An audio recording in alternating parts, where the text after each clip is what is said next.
Cholera থেকে বাঁচা যায়। এটা তো কোনো সোয়াসে রোগ না। ওই সময় গ্রামে নুন ছিল না? নুন ছিল তো, লবণ ছিল।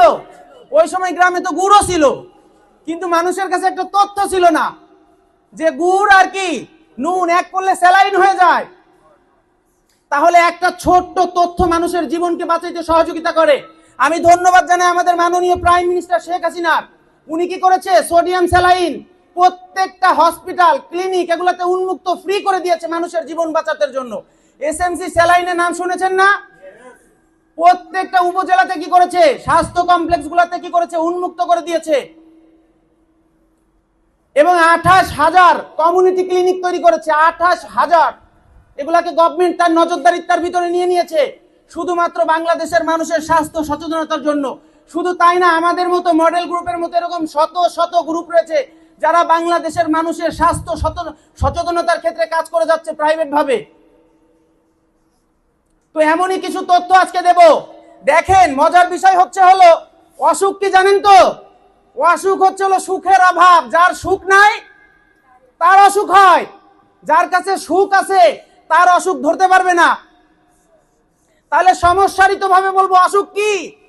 যার সুখ নাই তার অসুখ হয়। অসুখ হচ্ছে সুখের অভাব। মজার বিষয়, আমাদের মাননীয় এমডি মহোদয়, আমি ব্যক্তিগতভাবে ভীষণ পছন্দ করি তাকে, কারণ তার ভিতরে তারুণ্য পেয়েছি। আমাদের আল্লাহর নবী কি করেছিলেন? হিলফুল ফুজুল গঠন করেছিলেন। তারুণ্যর শক্তিকে কি করেছে? জাগরিত করেছিলেন। তরুণদের প্রয়োজন, প্রয়োজন না? অবশ্যই তারুণ্যের শক্তির প্রয়োজন। তার মানে ময় মুরব্বীদের অবহেলা করে নাই। বলছে আবু বকর, হযরত উমর কি করেছিলে? এই যুদ্ধে হেরে গেলাম আমরা, দেখো কোথায় ভুল আছে। খুঁজে দেখা গেছে হ্যাঁ আমরা মুরব্বীদের পরামর্শ নেই নাই। বলছে মদিনার মানুষ কি, তায়েফের মানুষ অনেক কঠিন হৃদয়ের, কেন তোমরা বয়োজ্যেষ্ঠদের কাছে পরামর্শ নাও নাই? তার মানে বয়োজ্যেষ্ঠদের মূল্যায়ন করা হয়েছে। ঠিক আমাদের বয়োজ্যেষ্ঠদের মূল্যায়ন করা হয়েছে। মডেল গ্রুপ বারবার বলেছে 100 সদস্যর কি করা হয়েছে? 100 সদস্যের ক্লাব মেম্বার ঘোষণা করা হয়েছে। এই 100 ক্লাব মেম্বার আমাদেরকে যেভাবে নেতৃত্ব দেবে, আমাদের মতো তরুণ যোদ্ধারা কি করবে?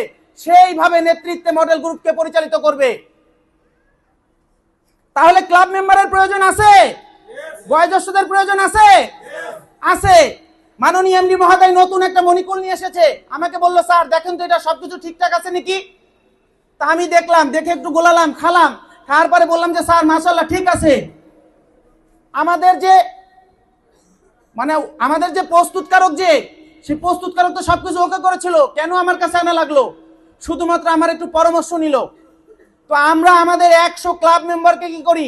এনাদের কাছ থেকে পরামর্শ মাফিক আমরা কাজ করতে চাই, যাতে মডেল গ্রুপ এক পা স্লিপ না করে, এর জন্য সর্বোচ্চ চেষ্টা চলতেছে।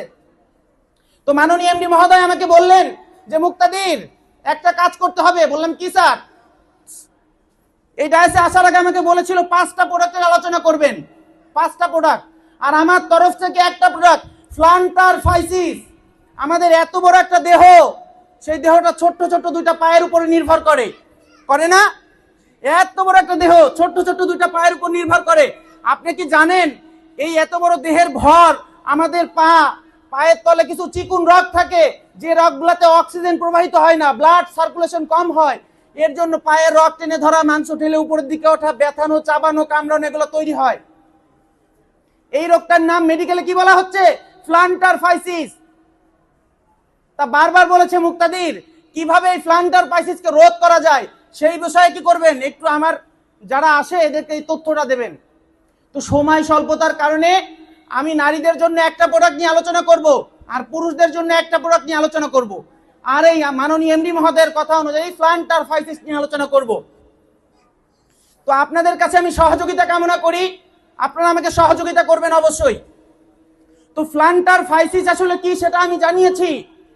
মনে রাখতে হবে, আমাদের পায়ে যাদের ইচিনেশিয়া হয়, বার্নিং হয়, পোড়া জ্বালা হয়, কিভাবে রিকভারি করা যায়? ম্যাক্সিমাম মানুষের পায়ের তলা পড়ে হাত পা জ্বলাপোড়া করে না? আরে বয়স ভেতর 2 বছরের বাচ্চা, সেও কয় যে বাবা আমার পা চাবাচ্ছে, বলে বাবা আমার পায়ের তলে পুড়তেছে। কেন বলে জানেন? যুগের পরিবর্তনে বলে। কুষ্টিয়া ইসলামিক ইউনিভার্সিটির একজন applied chemistry and chemical engineering বিভাগের একজন প্রফেসর আমাকে খুব ভালোবাসতেন, উনি ভিসি ছিলেন আসকার আলী স্যার। একদিন আমাকে বললো মুক্তাদির, তো বললো যে মুক্তাদির বললে পরে বলে জি স্যার, বলে যে তোমাকে তো ভেরি স্মার্ট দেখতে লাগতেছে। আমি বললাম যে কি কয় স্যার, আমি তো খুব খোলামেলা কথা বলি, কোথায় স্মার্টনেস, সারাদিন স্মার্ট থাকা যায় নাকি? তো স্যার হেসে দিয়ে বলেন না, তুমি যেমন করো তেমনই জন্য স্মার্ট মনে হয়। তো আমি তাকে জিজ্ঞাসা করলাম স্যার স্মার্টনেসটা আসলে কি? তখন স্যার বললেন